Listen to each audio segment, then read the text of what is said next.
Scent of jasmine and dying roses hung heavy in the grand hall, a sickly sweet perfume that couldn't quite mask the underlying tension crackling through the air like static before a storm. I stood at the very edge of the gathered crowd, my fingers twisted into the rough fabric of my dress, a hand-me-down that had seen better days, its gray color doing nothing to help me blend into the sea of silk and jewels surrounding me. My pale hair, which I'd tried desperately to tame into something presentable, fell in wisps around my face, and I knew without looking that I appeared exactly as I felt. Small, forgettable, wrong. The lunar blessing ceremony happened once every decade, and this year's event carried a weight that pressed down on everyone present. The Alpha King himself would choose a bride tonight. Not just any bride, his queen, his mate, the woman who would stand beside him as he ruled over the 7 territories. Every eligible woman from every pack had been summoned, dressed in their finest, their wolves preened and proud. Everyone except me, it seemed. My wolf had never emerged, never answered my desperate calls during the shifts when the full moon sang through my bones and left me writhing in pain with nothing to show for it but exhaustion and shame. Rejected Omega, they called me, though even that title felt too generous. An Omega without a wolf was less than nothing in a world where power was measured by the strength of one's beast. My own pack barely tolerated my existence, and I knew, everyone knew, that I'd been brought here tonight, not as a genuine candidate, but as a formality, a reminder of what not to be. The hall itself was magnificent, almost cruel in its beauty. Vaulted ceilings disappeared into shadows, punctuated by chandeliers that dripped crystal and candlelight. Marble columns rose like ancient trees, and between them, the assembled packs had arranged themselves according to hierarchy.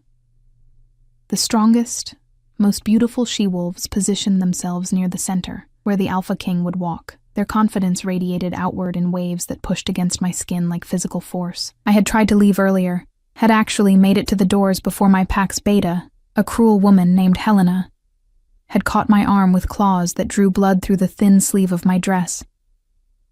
"You'll stay," she'd hissed, her breath hot against my ear. "You'll stay and remember your place. Remember what happens to those who think they can escape their nature." I remembered. I always remembered. The memory came unbidden, as it often did in moments of stress. My mother's face, pale and drawn, in the days before she'd simply walked into the forest and never returned. "You have something they don't understand," she'd whispered to me once, her hand cool against my fevered forehead during another failed shift. "Something deeper than teeth and claws. Don't let them convince you that invisible means powerless." But she'd been gone for 5 years now. And whatever that something was, it had never revealed itself. I'd been left alone with her cryptic words and the growing certainty that she'd been wrong, that love had made her see potential where there was only emptiness. A hush fell over the crowd, spreading like spilled wine across silk. He was coming. I felt him before I saw him, a pressure in the air, a change in the very atmosphere of the room. The assembled wolves responded instinctively, backs straightening, chins lifting, every woman present suddenly radiating their best qualities like flowers turning toward the sun. I shrank further back until my shoulders pressed against the cold stone wall. Then he entered, and the world contracted to a single point of focus. Alpha King Demon Silvercrest was not what I'd expected. The rumors had painted him as a monster, a king who'd taken the throne through blood and brutality, who ruled with an iron fist and showed no mercy to those who challenged him. They said he'd killed his own father in single combat, that he'd unified the territories through fear alone, that his wolf was so powerful it could tear through stone, but the man who walked through those doors looked tired. Oh, he was imposing, tall and broad-shouldered, moving with a predator's grace that made every other male in the room seem clumsy by comparison. His dark hair fell to his shoulders, and his eyes, when they swept across the crowd, were the color of storm clouds before lightning strikes. He wore his authority like armor, and I could see the power coiled in every line of his body. But there was something in his expression, something in the set of his jaw and the tightness around his eyes, that spoke of a burden carried too long. He looked like a man going through motions he'd lost faith in. The ceremony began with the traditional words, spoken by an elder whose voice cracked with age and reverence. The Alpha King would walk among the assembled women, and his wolf would know its mate by scent, by instinct, by the inexplicable pull that bound true mates together across time and circumstance. It was supposed to be romantic, fated, inevitable. I watched as he began his progression through the crowd, watched as beautiful women stepped forward, offering their throats in the traditional gesture of submission and trust, watched as he moved past each one with barely a glance, his expression growing more shuttered with each rejection. Some of the women looked devastated, others angry. A few maintained their composure, but I could see the hurt in the tightness of their smiles. He was searching for something he didn't believe he'd find. I understood that feeling intimately. The crowd shifted as he moved deeper into the hall, and I found myself inadvertently pushed forward, no longer hidden by the protective barrier of bodies. Panic fluttered in my chest. I didn't belong here, in this spotlight, in this moment. I was supposed to be invisible, supposed to be nothing. But then his path brought him closer to my section, and one of the she-wolves from my own pack, a beauty named Seraphina who'd made my life miserable since childhood, stepped directly into his path with a confidence that bordered on arrogance. "My king," she purred, her voice like honey and silk. "I am of the Nightshade pack, strongest in—" He walked past her as if she hadn't spoken. The rejection rippled through the assembled wolves like a physical blow. Seraphina's face flushed red, then white. Around me, I could feel the growing tension, the confusion. He'd rejected the most beautiful, the most powerful, the most eligible. What was he looking for? And then, somehow, impossibly, he was standing directly in front of me. I hadn't stepped forward. I hadn't offered my throat. I'd been trying to disappear into the wall itself, my heart hammering so hard I thought it might bruise my ribs from the inside. But he'd stopped, his massive frame blocking out the rest of the room, and those storm cloud eyes were fixed on my face with an intensity that made my breath catch. "You," he said, and his voice was deeper than I'd imagined, rougher, like gravel and dark honey. "What's your name?" My mouth went dry. Around us, I could feel hundreds of eyes turning, could hear the whispers starting like wind through dead leaves. This couldn't be happening. There had to be a mistake. "Alara," I managed, my voice barely above a whisper. "My name is Alara." "Alara," he repeated, and something flickered across his face. Surprise, confusion, something else I couldn't name. His nostrils flared slightly, and I realized he was scenting me, testing the air between us for the pheromones that would indicate a mate bond. The silence stretched impossibly long. I wanted to run, wanted to disappear, wanted to be anywhere but under this terrible scrutiny. My pack members were staring, Helena's face twisted with something between shock and rage. This was wrong. All wrong. "You don't have a wolf," he said finally, and it wasn't a question. Shame burned through me, hot and familiar. "No, my king, I don't." He should have walked away then, should have moved on to the next candidate, the next possibility. This was where the rejection would come, where I would be dismissed in front of everyone, proof positive of my worthlessness. But instead, Alpha King Demon Silvercrest did something that would change everything. He reached out, and with surprising gentleness, lifted my chin with his fingertips until I had no choice but to meet his eyes. "Look at me," he commanded softly. And when I did, when our gazes locked, I saw something that stole the breath from my lungs. Recognition. Not of me specifically, but of something in me. The same exhaustion I'd seen in him earlier. The same bone-deep weariness of fighting a world that expected you to be something you weren't. He saw me. Actually saw me. "This one," he announced, his voice carrying across the stunned silence. "Alara of the Nightshade Pack will be my bride." The world exploded into chaos. The chaos that erupted after his announcement felt like being caught in a riptide. Voices rose in protest, confusion, disbelief. A cacophony that crashed against my ears until I couldn't distinguish individual words anymore. Just the overwhelming sensation of wrongness, of a world tilting off its axis. Through it all, Demon remained perfectly still, his hand still gently holding my chin, his eyes locked on mine as if we existed in a bubble separate from the madness surrounding us. "My king, you cannot be serious." Helena's voice cut through the noise, sharp as broken glass. She'd pushed her way forward, her face mottled with rage. "She's defective.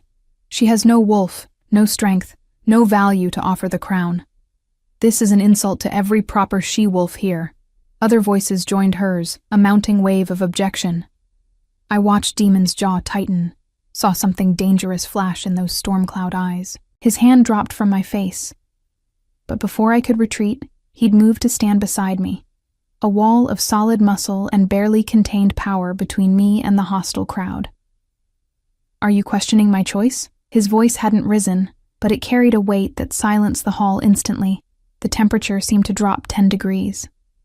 Are you suggesting that I, your alpha king, chosen by blood and trial, don't know my own mate when she stands before me? Mate.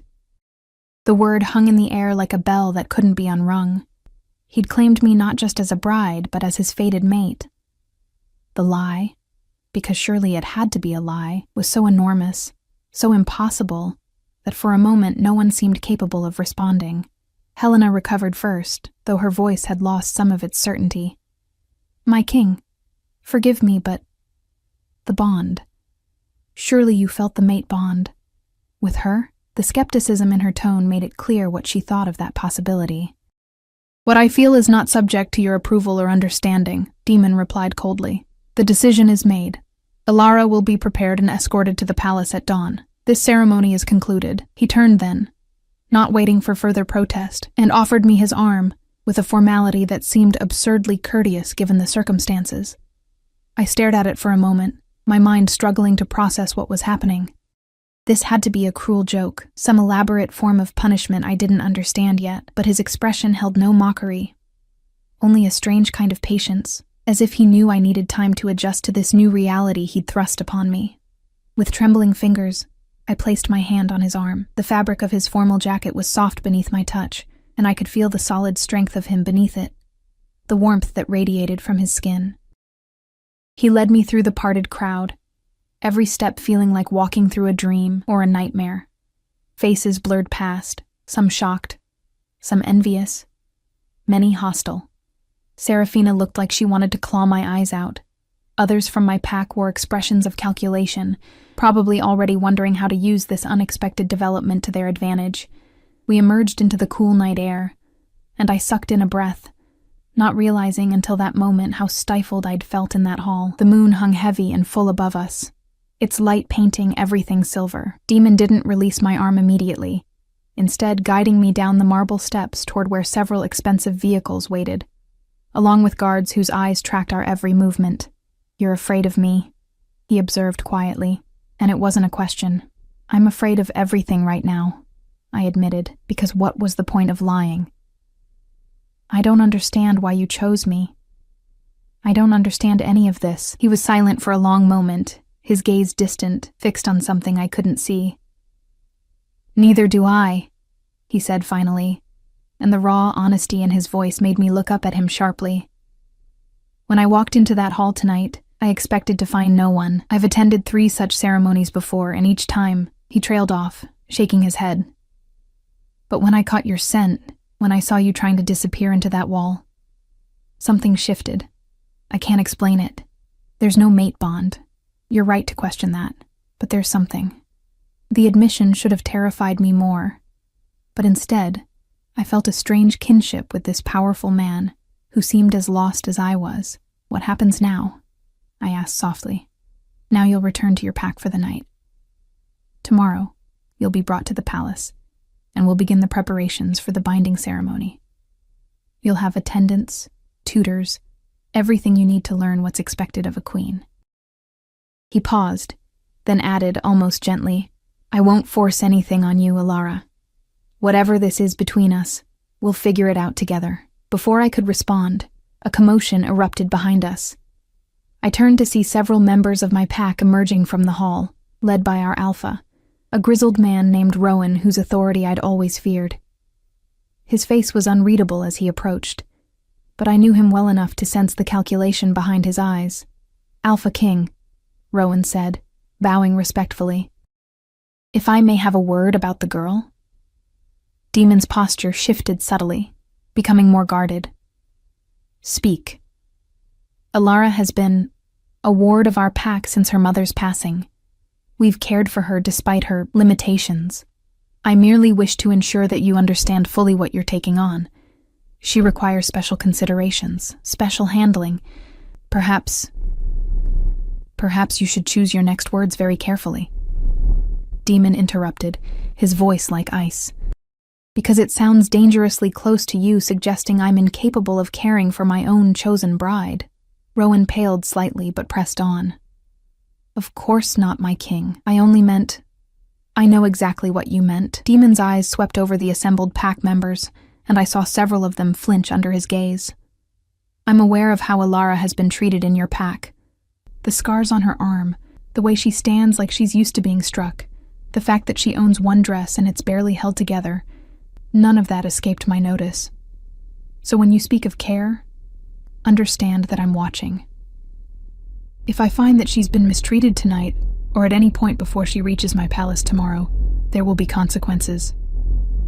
The threat hung in the air, unmistakable and absolute.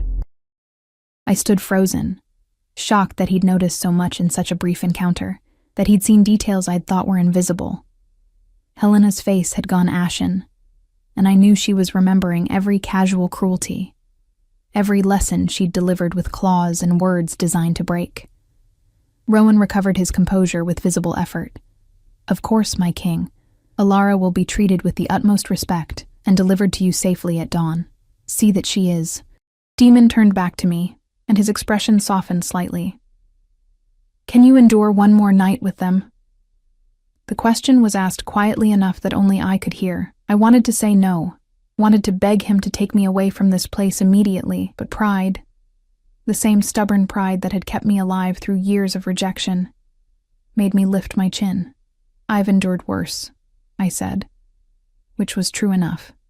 Something flickered in his eyes, respect, perhaps, or sadness. "I believe you have," he murmured.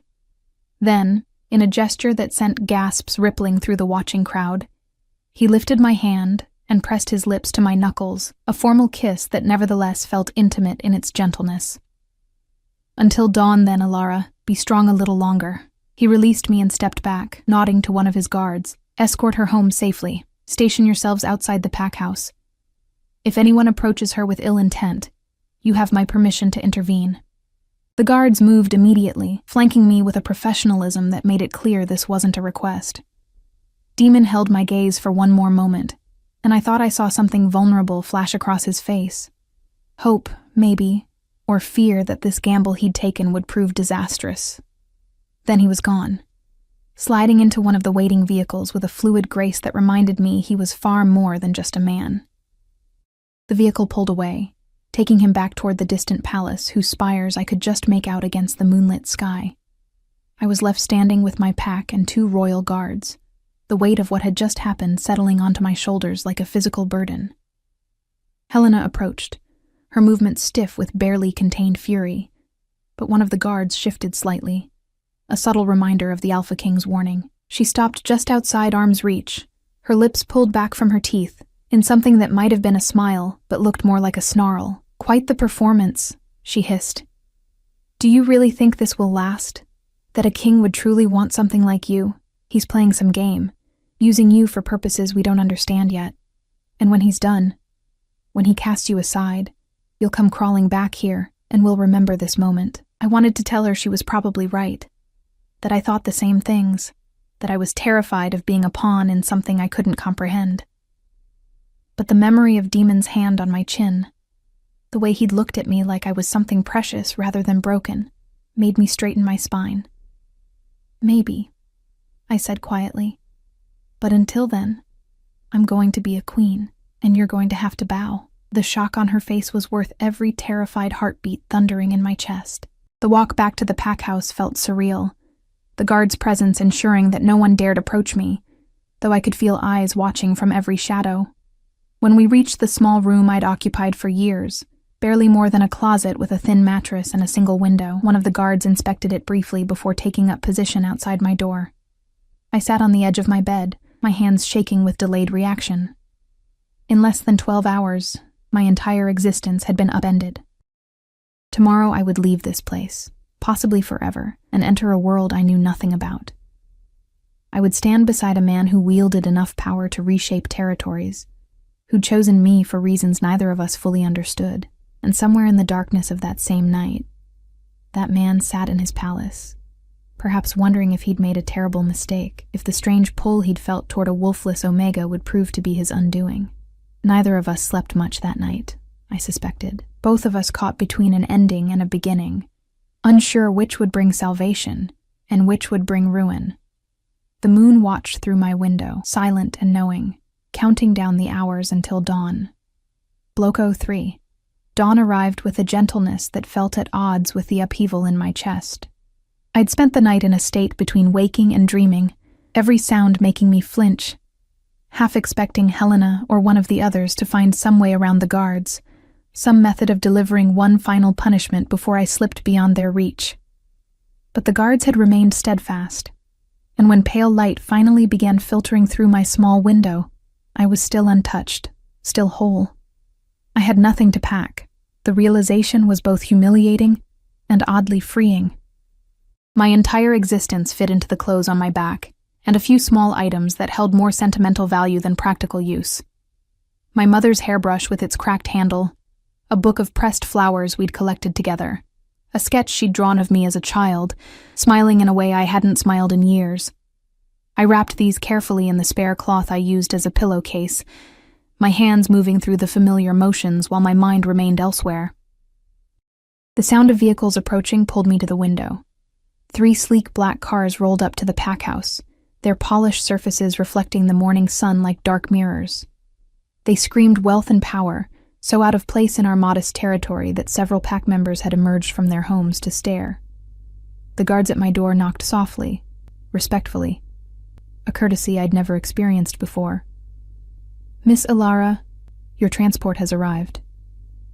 Miss. Not Omega, not girl, not any of the diminutive or cruel names I'd grown accustomed to. Just a simple title that acknowledged my existence as a person rather than a problem. I opened the door to find not just the guards, but a woman I didn't recognize, elegant, perhaps in her 50s, with silver threading through her dark hair and eyes that assessed me with professional interest rather than judgment. "I am Iris," she said, her voice warm and cultured. "I serve as the palace's chief attendant. The Alpha King sent me to ensure your comfort during the journey." Her gaze swept over my threadbare dress, and I saw something flicker in her expression. Anger, quickly masked. "We'll take care of everything once we reach the palace. For now, shall we?"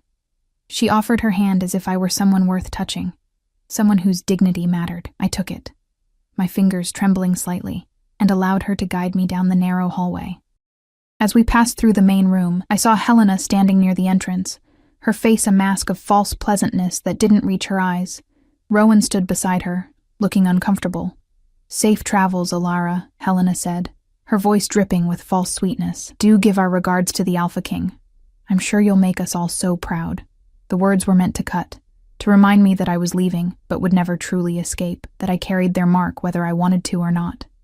But Iris's hand tightened on mine, grounding me, and I found myself thinking of Demon's words from the night before, the way he'd seen my scars and known their source, the way he'd issued his warning with the full weight of his authority. "I'll be sure to tell him how well you cared for me," I replied quietly, watching the color drain from Helena's face as she realized the double edge of that statement. "I'm certain he'll be very interested in hearing every detail." I didn't wait for her response, allowing Iris to lead me outside where the morning air felt crisp and clean, free of the oppressive atmosphere that had saturated every corner of the pack house.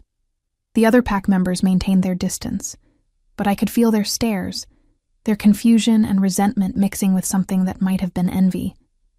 Serafina watched from an upper window, her beautiful face twisted with an emotion I couldn't quite name. The car was more luxurious than anything I'd ever seen, all soft leather and tinted windows.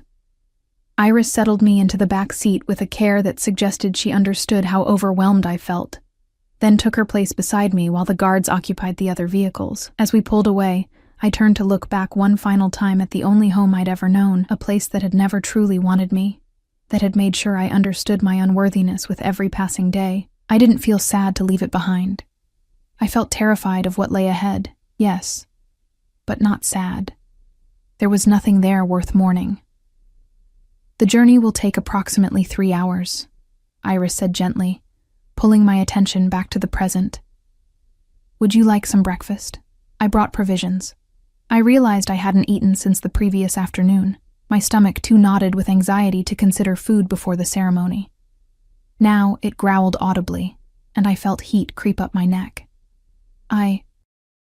Yes, thank you." She produced a basket that contained fresh pastries, fruit, and a thermos of tea that smelled like honey and herbs.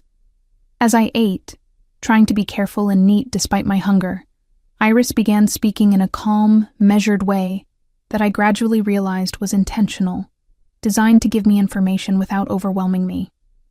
"The palace is home to approximately 200 individuals," she explained, "including the Alpha King's personal guard, advisors, household staff, and visiting dignitaries from the various territories.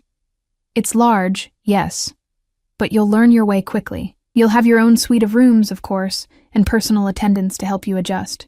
The binding ceremony is scheduled for 1 week from today, which gives us time to prepare you properly." "Prepare me for what exactly?" I asked, setting down the pastry I'd been nibbling. "I don't understand what's expected of me. I don't know how to be a queen. I don't even know how to be around people who don't—" I trailed off, not wanting to finish that sentence. "Who don't hurt you," Iris completed softly, and there was such understanding in her voice that I felt tears prick at my eyes. "I know, child. The Alpha King briefed me on your situation. You're not the first person to arrive at the palace bearing scars, visible and invisible, and you won't be the last. We'll teach you what you need to know, but more importantly, we'll give you time to heal." The Alpha King was very specific about that. "Why?" The question burst out of me before I could stop it. Why did he choose me? Why is he being kind? What does he want from me that he couldn't get from someone stronger? Someone with a wolf? Someone who actually belongs in his world? Iris regarded me thoughtfully, her fingers steepled beneath her chin. "I've served the Alpha King for 5 years, she said finally. "I was there when he took the throne, when he fought his way through challenges that would have broken lesser men. I've seen him make decisions that shaped the future of all our territories. And in all that time, I've never seen him look at anyone the way he looked at you last night, when he returned to the palace." "How did he look at me?" I whispered. "Like someone who'd found something he didn't know he'd been searching for." She paused, then added, "The Alpha King is powerful, Alara, but he's also lonely, terribly, deeply lonely in a way that has nothing to do with being surrounded by people. He spent years being what everyone needed him to be. Strong, decisive, merciless when necessary. He's the king they wanted, the ruler they needed, but I don't think anyone has ever seen him as simply him. A man, not just an alpha. Not until you." The words settled over me like snowfall, quiet and transformative. I thought about the exhaustion I'd seen in his face, the way he'd admitted he didn't understand his choice any more than I did. 2 broken people, both of us trying to survive in a world that had never quite fit right. "I'm going to disappoint him," I said softly. "I'm going to fail at this. Perhaps," Iris agreed, which was oddly comforting in its honesty. "Or perhaps you'll both surprise yourselves. Growth happens in unexpected places, child. Sometimes the things we think are our greatest weaknesses turn out to be exactly what someone else needs." The landscape had changed as we traveled.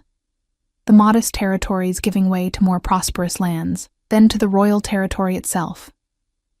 Through the window, I could see forests thick with ancient trees, clear water streams that caught the sunlight, and eventually, rising in the distance like something from a dream, the palace itself.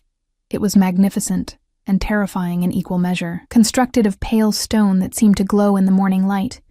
It rose from the landscape with towers and spires that pierced the sky. Gardens surrounded it, carefully maintained but somehow still wild, and I could see figures moving in the distance.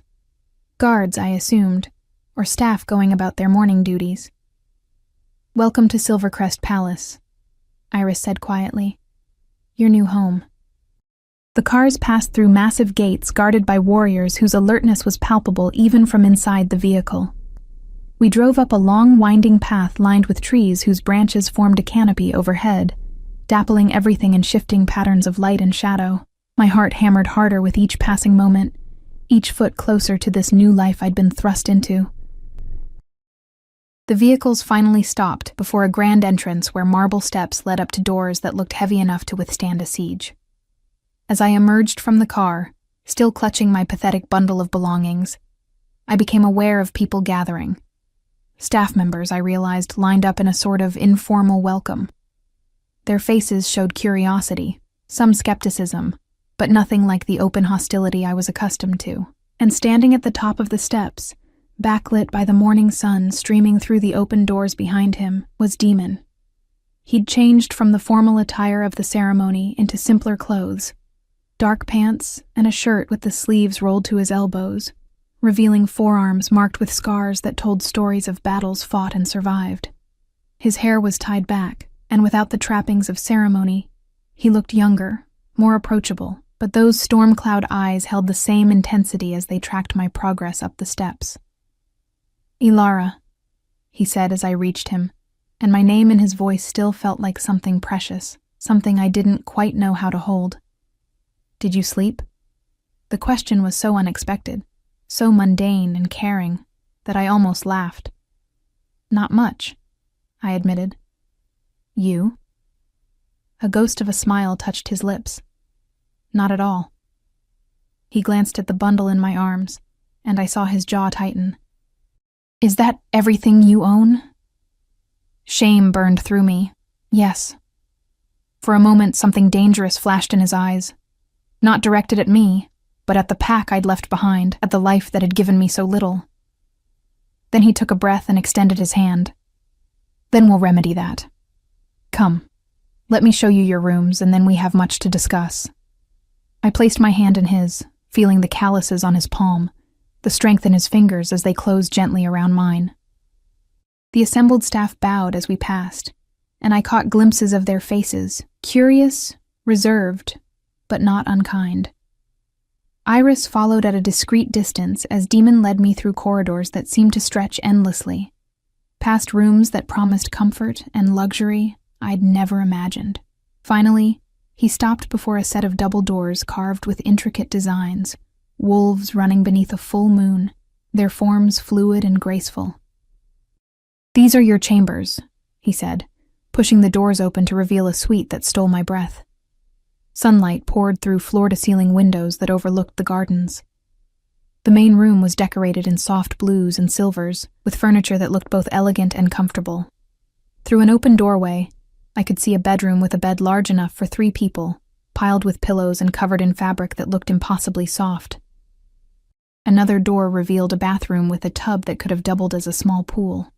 "This can't be for me," I whispered. "It is," Demon said firmly. "All of it. Your space. Your sanctuary. I have chambers in the other wing. We won't be sharing rooms until you're ready, if you're ever ready. No pressure, Ilara. I meant what I said last night." I turned to face him. This powerful man who'd upended my world, and was now offering me freedom within my captivity. "Why?" I asked again, because I still didn't understand. Why me? He was quiet for a long moment, his gaze searching my face as if the answer might be written there. "Ask me that again in a week," he said finally. "After you've settled in, after you've seen what this life actually looks like. If you still want to know then, I'll try to answer. But right now, honestly, I'm still trying to figure it out myself." It was perhaps the most honest thing anyone had ever said to me. "Now," he continued, his voice becoming more businesslike even as his hand remained gentle on mine, "Iris will help you get settled. There are clothes in the wardrobe, and anything that doesn't fit or that you don't like, we'll replace. This afternoon, if you're feeling up to it, I'd like you to join me for a meal, just the 2 of us. No ceremony, no pressure, just a chance to talk." "I'd like that," I said, and realized I meant it. He smiled then, a real smile that transformed his entire face, making him look less like a fearsome alpha king and more like a man who'd just been given an unexpected gift. He lifted my hand and pressed another kiss to my knuckles, this one lingering a moment longer than the previous night. "Until this afternoon, then." He left, and I stood in the center of my new rooms, surrounded by luxury I'd never deserved, and kindness I didn't know how to accept, wondering if this was how it felt to step from one life into another. terrifying and exhilarating, and utterly, completely surreal. Outside my windows, the gardens beckoned with promises of exploration. Inside, Iris moved efficiently, already making plans for my transformation. And somewhere in another wing of this vast palace, a lonely king sat contemplating the strange twist of fate that had brought a broken Omega into his carefully controlled world. Neither of us knowing yet how completely we would change each other. The afternoon found me transformed in ways that felt both superficial and profound. Iris had been a patient guide through the overwhelming process of selecting clothes from the wardrobe, an array of options that had made my head spin. She'd chosen simple things for me to start, elegant but comfortable, and now I wore a dress of soft dove gray that fit properly, that moved with me instead of hanging like a punishment. My hair had been washed and arranged, the pale strands finally looking intentional rather than neglected. But it was the bath that had undone me. Hot water, endless and clean, scented with oils that turned the steam fragrant. I'd stayed in until my skin pruned, washing away layers of grime and shame, emerging pink and raw and feeling oddly new. When I'd caught my reflection in the mirror afterward, I'd barely recognized the girl staring back, still thin, still marked with the evidence of a hard life, but somehow more present, more real. Now I stood outside the doors to what Iris had called the informal dining room, my heart performing acrobatics in my chest. A guard stood nearby, his expression professionally neutral, but he'd nodded respectfully when I'd approached. That small gesture of acknowledgement still felt foreign, like wearing shoes that didn't quite fit. I raised my hand to knock, then hesitated. What was I supposed to say to him? How did one make conversation with a king who'd chosen you for reasons even he couldn't explain? The weight of my inadequacy pressed down, familiar and suffocating. Before I could spiral further, the door opened from the inside, and Demon stood there, still in the same simple clothes from earlier, his hair now loose around his shoulders. His expression softened when he saw me, and I watched something like relief flicker across his features. "I heard you pacing," he said with a gentle humor that surprised me. "The guards are trained to notice everything, but I think even the kitchen staff 3 floors down could hear your anxiety." Heat crept up my neck. "I'm sorry. I didn't mean to." "Alara." He said my name like a full stop, waiting until I met his eyes. I wasn't criticizing. I was trying to let you know that you're not alone in being nervous. I've been rearranging the silverware for the past 10 minutes because I didn't know what to do with my hands. The admission was so unexpected, so vulnerably honest, that I felt something loosen in my chest. "You're nervous. You're the Alpha King." "Yes. And I've faced down enemy armies with less trepidation than this meal." He stepped back, gesturing me inside. "Turns out threatening people with violence is significantly easier than trying to have an actual conversation with someone you're supposed to be building a life with." The room was smaller than I'd expected, though still larger than any space I'd ever eaten in. A table was set for 2, laden with more food than seemed necessary. Roasted meats, fresh bread, vegetables prepared in ways that made them look like art, fruits I didn't recognize. Windows overlooked the gardens, where the afternoon sun painted everything gold. Demon held out a chair for me, another gesture of courtesy that felt surreal. As I sat, I noticed his hands were shaking slightly, barely perceptible, but there. The realization that he was genuinely nervous somehow made everything feel less impossible. "I didn't know what you liked," he said, taking his own seat across from me. "So I had the kitchen prepare a variety. Whatever you don't eat won't go to waste. The staff will have it, and they're grateful for any excuse to sample the chef's best work." We began serving ourselves, the process awkward at first, neither of us quite sure of the rhythm. But gradually, as the initial tension eased, something resembling normalcy began to emerge. Demon asked simple questions: what I thought of my rooms, if the bath had been adequate, whether I needed anything. I answered carefully, still half expecting a trap, but his interest seemed genuine. "Tell me about your mother," he said eventually, his tone gentle. "Iris mentioned you lost her some years ago." The question caught me off guard, and I felt the familiar ache of her absence rise up. "She died when I was 15, or rather, she disappeared. She walked into the forest one morning and never came back. They searched for 3 days before declaring her gone. I'm sorry. The words were simple but carried weight. Were you close? She was all I had. The admission came easier than I'd expected. She never made me feel broken, even when everyone else did. She used to say I had gifts that couldn't be seen, that not having a wolf didn't make me less. I think she believed it, even if I never could. Demon was quiet for a moment, his fingers tracing patterns on his glass. My father told me that weakness was death, he said finally. That every moment of softness, every instant of mercy, was an invitation for someone to destroy you. He ruled through fear, and he taught me to do the same. He looked up, meeting my eyes. It took me years to understand that he was wrong. That the strongest thing I could do was admit I didn't have all the answers, that I didn't want to rule through terror alone. Is that why you killed him? The question escaped before I could stop it, and I immediately wished I could take it back. I'm sorry, I shouldn't have. It's all right. Everyone knows the story, or thinks they do. He set down his glass with deliberate care. Yes, I killed him. He challenged me in front of the assembled alphas, and I won. But it wasn't about power, not really. He was going to start a war, one that would have decimated our territories for his own pride. I tried to reason with him first, tried everything else. He wouldn't listen. So I did what needed to be done. And I've carried that weight every day since. The pain in his voice was palpable. And I understood suddenly that his scars went far deeper than the ones visible on his skin.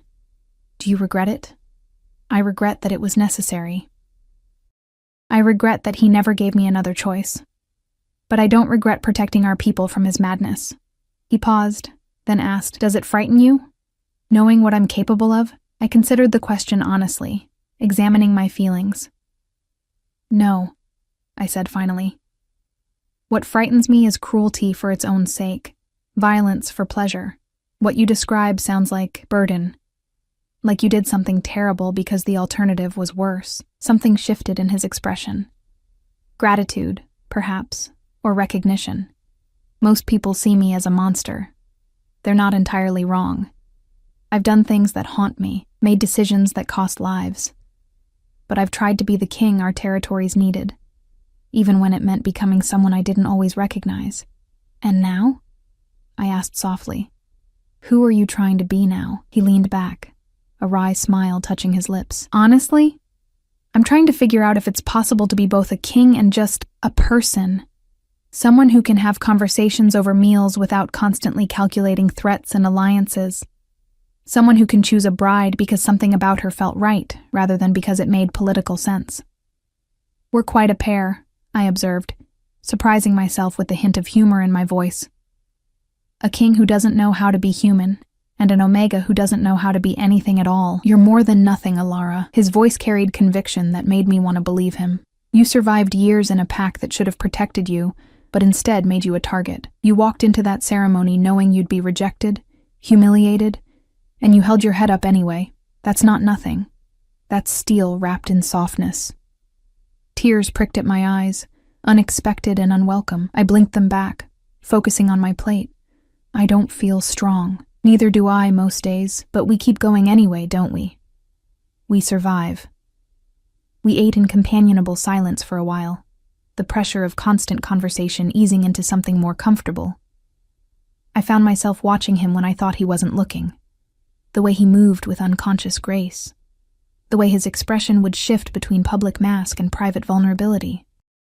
He was beautiful in a way that had nothing to do with conventional handsomeness, and everything to do with presence, with the gravity of who he was. I need to tell you something, Demon said eventually, his tone becoming more serious. About next week's ceremony, my stomach clenched. What about it? It's not just a binding ceremony. It's also when I'll formally present you to the assembled alphas from all the territories. They'll be coming to witness our union, but also to assess. To see if you're suitable, if this choice I made undermines my authority. He held up a hand before I could spiral. I'm not saying this to frighten you. I'm saying it because you deserve to know what you're walking into. Some of them will be hostile. They'll see you as a weakness, a crack in my armor they can exploit. They're right, aren't they? My voice came out smaller than I intended. I am a weakness. I can't defend you, can't fight beside you, can't even shift. How am I supposed to stand in front of these powerful alphas and convince them I belong beside you? Demon stood, moving around the table to kneel beside my chair, bringing himself to my eye level. The gesture was so unexpected that I froze, my breath catching. Up close, I could see flecks of silver in his storm cloud eyes, could count the small scars on his face that told stories of violence survived. "Listen to me carefully," he said, his voice intense but not unkind. "You're not supposed to convince them of anything. I chose you. That's the end of it. They can accept it or they can challenge me. But either way, the decision is made. What I need from you isn't strength of the kind they value. I have that, more than enough for both of us. What I need is someone who sees the world differently, who hasn't been corrupted by the constant battles for dominance, someone who understands what it means to survive without power." "Why would you need that?" "Because I'm tired, Alara." The admission seemed to cost him something. "I'm tired of ruling through fear and strength alone. I'm tired of being isolated by my own power. I look at you, and I see someone who's learned to navigate a hostile world through intelligence and endurance rather than force. That's a kind of strength I never learned, and I think I need it. I think we need each other, even if neither of us understands exactly how yet." His hand came up slowly, giving me time to pull away, and gently brushed a strand of hair from my face. The touch was electric, sending warmth cascading through me. "I won't let them hurt you," he promised. "And I need you to trust that I know what I'm doing, even when it feels like I don't." "What if I fail you?" The question was barely a whisper. "What if you don't?" He smiled, that same transformation that made him look young and hopeful. "What if we both surprise everyone, including ourselves?" A knock at the door interrupted the moment. Demon stood smoothly, his expression shifting back to something more guarded as he called, "Enter." One of the guards stepped in, bowing respectfully. "My king, forgive the intrusion. Alpha Matthias of the Northern Territory has arrived early. He requests an audience." I watched Demon's jaw tighten, saw his shoulders square as he slipped back into the role of king like donning armor. "Of course. Tell him I'll meet him in the formal receiving room in 10 minutes. The guard bowed again and retreated. Demon turned back to me, frustration flickering across his features. "I'm sorry. Matthias is difficult. He'll have heard about my choice by now, and he's never been one for subtlety. He'll want to measure you up, find weaknesses he can exploit." Fear coiled in my stomach, but I forced myself to stand, to meet his gaze. "Should I meet him with you?" "Not today." "Not until you're ready." He paused, then added, "But soon." "And Alara? When you do meet them, Matthias and the others, remember that you don't owe them anything. Not explanations, not apologies, not justifications for existing. You're going to be my queen. They'll need to adjust their expectations accordingly." He left with that declaration hanging in the air, and I stood alone in the dining room, surrounded by the remains of our meal and the echoes of his words. Through the windows, I could see the sun beginning its descent, painting the gardens in shades of amber and rose. In the distance, I heard voices, deep, commanding, the sound of alphas gathering to assess the king's unexpected choice. They would be formidable, I knew. They would look at me and see everything I wasn't. No wolf, no power, no traditional qualifications to stand beside their king, but Demon had chosen me anyway. Had knelt beside my chair and told me I was needed. Had promised protection and asked for trust. And somewhere in the space between terror and possibility, I felt something unfamiliar stirring. Not hope exactly, but perhaps its distant cousin, the sense that maybe, just maybe, I could become something more than the broken girl who'd spent her life trying to disappear. Iris appeared in the doorway, her expression sympathetic. "Come, child. Let's get you settled for the evening. Tomorrow will bring its own challenges, and you'll need your rest." I followed her through the corridors, my mind churning with everything that had been said, everything implied. Behind a closed door somewhere, Demon faced down an alpha who would judge his choice, who would look for cracks in his armor. And I realized, with a clarity that was both terrifying and galvanizing, that I didn't want to be his weakness. I wanted to find a way to be his strength, even if I had no idea how to accomplish that yet. The evening deepened outside my windows as I prepared for bed in luxury that still felt borrowed. Tomorrow would bring new trials, new fears to face. But tonight, I would rest in safety, surrounded by softness instead of cruelty. It was more than I'd had yesterday, and perhaps that was enough to build on. The week that followed passed in a blur of preparation and transformation. Iris became my anchor, guiding me through etiquette lessons that felt like learning a new language, teaching me how to move through rooms full of power without shrinking into invisibility. Other attendants came and went. A woman named Mora who taught me about the territories and their complex political relationships. A quiet man called Silas, who explained pack hierarchies and traditions I'd never been important enough to learn. But it was the evenings with Demon that became my touchstone. Each night, we shared a meal in that same informal dining room, and with each conversation, the walls between us grew thinner. He told me about the weight of decisions that affected thousands, about the loneliness of being surrounded by people who wanted things from him, but never simply wanted him. I told him about my mother's strange certainty that I was meant for something more, about the small rebellions that had kept my spirit alive when everything else tried to crush it. We didn't touch beyond those formal kisses to my hand, but there was an intimacy in the sharing that felt more profound than physical contact. We were learning each other, piece by careful piece. On the 6th day, Demon brought me to meet his inner circle, the advisors and warriors who formed the backbone of his rule. I'd been terrified, but they'd been curious, cautious, certainly, but not cruel. A female warrior named Cassia had even smiled at me, a genuine expression that reached her eyes. Anyone who makes the Alpha King look that relaxed has already done the impossible, she'd said. Welcome, Alara. It wasn't acceptance, not fully, but it was a beginning. Now, on the morning of the ceremony, I stood in my chambers while an army of attendants prepared me for the role I was about to assume. The dress they'd created was breathtaking. Layers of silver and white that seemed to shift and shimmer with every movement, neither entirely one color nor the other. My pale hair had been arranged in an intricate style that looked both elegant and wild, woven with small crystals that caught the light. Looking at my reflection, I barely recognized the woman staring back. She looked like someone who belonged in this world of power and ceremony. But beneath the beautiful exterior, I was still the same frightened girl who'd tried to disappear into walls. You look like a queen, Iris said softly, appearing behind me in the mirror, but more importantly, do you feel ready? No, I admitted. But I don't think I ever will be, so I might as well do it scared, she smiled, something warm and proud in her expression. The Alpha King will be waiting in the ceremonial hall. The Alphas are already assembled, all 7 territories represented. It will be intense.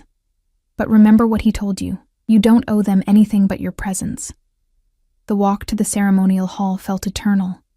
Guards flanked me, and I could feel eyes watching from every corridor as word spread that the ceremony was beginning. My heart hammered so hard I thought it might crack my ribs, but I kept my chin up, kept my steps steady.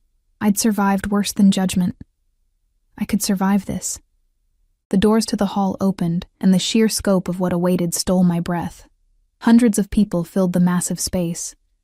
Alphas and their entourages, representatives from every territory, all turned to watch as I entered. At the far end, on a raised platform, Demon stood waiting, dressed in formal attire that made him look every inch the powerful king he was. But when his eyes found mine across that vast distance, I saw the man beneath the crown, nervous, hopeful, asking me silently if I could do this impossible thing. I began walking down the aisle created by the assembled crowd.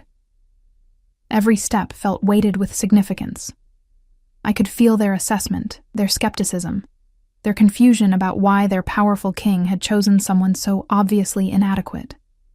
Whispers followed in my wake, not quite quiet enough to miss. "No wolf," someone murmured. What was he thinking? She'll weaken him. Each comment was a small blade, but I'd learned long ago how to bleed quietly. I kept my eyes fixed on Demon, using him as my North Star, my reason to keep moving forward instead of turning and fleeing like every instinct screamed at me to do. As I climbed the steps to the platform, he extended his hand. I took it, and his fingers closed around mine with gentle strength. "Breathe," he whispered. So quietly, only I could hear. I've got you. The elder who would perform the ceremony stepped forward, the same ancient man who'd presided over the choosing ceremony. His voice, cracked with age, nevertheless carried across the hall. We are gathered to witness the binding of Alpha King Demon Silvercrest to his chosen mate, Alara of Nightshade.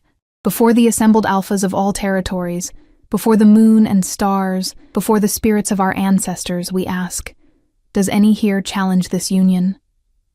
The silence stretched, taut as a bowstring. I felt Demon's hand tighten on mine, felt the tension radiating through him. This was the moment when someone could object, could challenge his choice and demand satisfaction through combat or argument. A voice rang out. I challenge.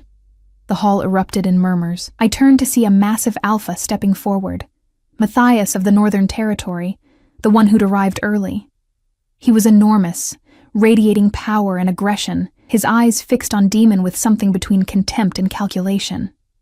On what grounds? Demon's voice was cold, deadly calm. On the grounds that this choice weakens the crown. You've chosen a wolfless Omega with no power, no connections, no ability to strengthen our territories through alliance. This isn't a mate bond. There's no evidence of one. This is a king's moment of weakness, and we deserve better. The accusation hung in the air. Around us, I could feel the assembled alphas waiting, watching to see how Demon would respond. My stomach churned with fear and shame. Matthias wasn't wrong. Everything he'd said was true. I was weakness personified, standing beside a king who deserved someone magnificent. But Demon didn't flinch. He stepped forward, his presence expanding to fill the space, reminding everyone why he was king. You question my judgment, Matthias? After 5 years of peace and prosperity under my rule, after I've expanded trade, settled territorial disputes, and strengthened every pack under my protection, you think I've suddenly lost the ability to make sound decisions? I think you've confused loneliness with love. Matthias shot back. I think you saw a pretty broken thing and let sentiment override strategy. And I think every alpha here is too afraid of you to say it. Demon's smile was sharp as a blade. Then, by all means, let's remove fear from the equation. You've challenged my choice. Name your terms. Single combat. If I win, you set her aside and choose a proper mate from among the candidates. And when I win, Demon replied, his voice dropping to something dangerous, you will bow to Alara as your queen and speak her name with the respect it deserves. Every alpha here will witness your submission. The hall had gone utterly silent. This was more than just a challenge to Demon's choice. It was a challenge to his authority, to his ability to rule without being questioned. Matthias had to know that, had to understand the risk, but his eyes gleamed with confidence born of his own considerable strength. Agreed, Matthias said. No. My voice cut through the tension, surprising everyone, including myself. Every eye turned to me, and I felt the weight of their attention like a physical thing. But I kept speaking, kept my voice steady even as my hands shook. This isn't how this should go. Demon turned to me, confusion and concern warring in his expression. Alara, he's right, I said, loud enough for everyone to hear. Not about everything, but about one thing. There is no mate bond between us. We both know it. Everyone here knows it. I turned to face the assembled alphas, forcing myself to meet their stares. But he's wrong about what that means. I took a breath, gathering every scrap of courage I possessed. I don't have a wolf. I don't have power in any traditional sense. I can't fight beside the Alpha King in battle, can't strengthen alliances through family connections, can't even shift to protect myself. By every measure your world uses to assign value, I'm worthless. The words hung in the air, each one a truth I'd lived with all my life. But I wasn't finished. But here's what I can do, I continued, my voice growing stronger. I can see clearly because I'm not blinded by power. I can negotiate because I've spent my life learning to survive without violence. I can counsel, can advise, can offer perspectives that come from understanding what it means to be vulnerable in a world of predators. Your king has spent years being what you needed him to be, strong, fierce, unyielding. Maybe what he needs now is someone who reminds him that there's more to leadership than dominance. Maybe what you all need is a queen who can bridge the gap between power and compassion. I turned back to Matthias, meeting his skeptical gaze directly. You want to challenge me? Fine. But not through combat. I'd lose, and we both know it. Challenge me through something I can actually do. Give me a problem your territory faces. Something that's defied solution through traditional means. Give me 1 week to solve it. If I fail, I'll step aside willingly. But if I succeed, you accept that strength comes in many forms. The hall erupted in murmurs. It was unprecedented, audacious, possibly foolish. But Matthias looked intrigued despite himself. You're serious? Completely.